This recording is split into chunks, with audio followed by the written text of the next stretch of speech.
welcome to the Pilates Beginners course. This is your seated twist homework. So I've got my blocks here, I've got my thin and my thick.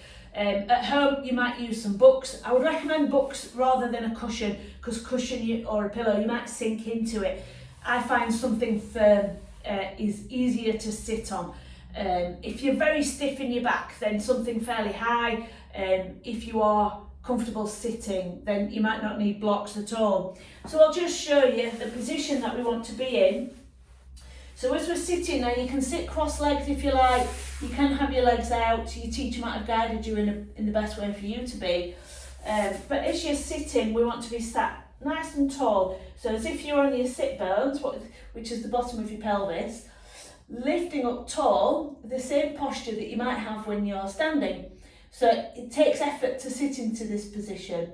So your head sits in the middle of your shoulders, which sits over the top of your ribs, which sits on an upright pelvis. So we're not back here, we've not let the ribs drop. And that's quite important, because when we do this twisting exercise, we want a nice tall curvy spine. It's normal curves. So I'm going to keep showing you this side version as I sit on my blocks. And I'm going to sit just on the edge of them, and that helps me tilt my pelvis and put me into those natural curves. If I just sit on the blocks, I could still tilt back, but I'm sitting forward, so it helps me sit upright. I'm going to fold my arms, relax my shoulders, so I'm making the effort to draw up the ribs. We're not letting the ribs drop. We're going to breathe in the centre. We're going to breathe out and turn, just a nice easy turn. We're going to breathe out when you're ready, and breathe out in and come. I'm going to start that again. You're going to breathe in to prepare. You're going to breathe out and move.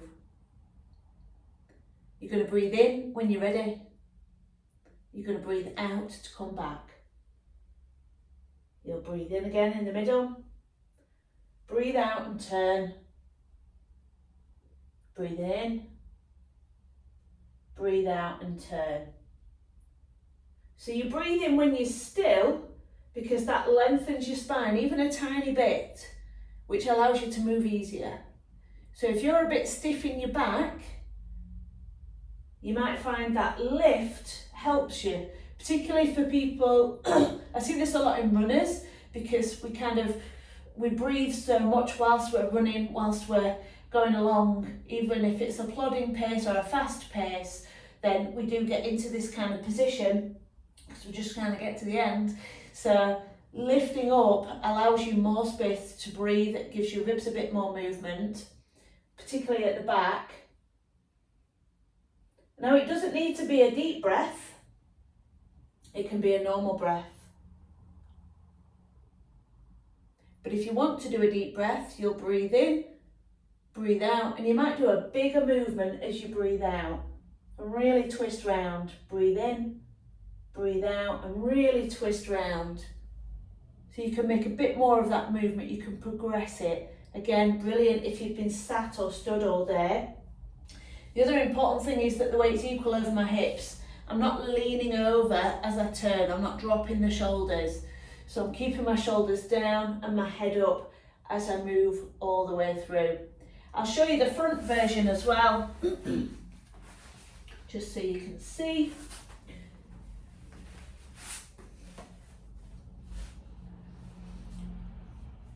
So breathe in the middle, breathe out and turn. Breathe in, breathe out and turn.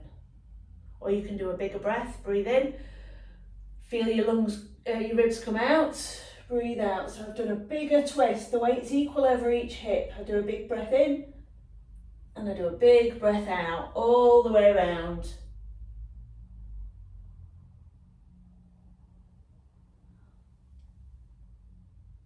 And that's your seated spine twist. So nice tall body, weight equal over your hips, relax your shoulders, and just enjoy that nice twisting motion.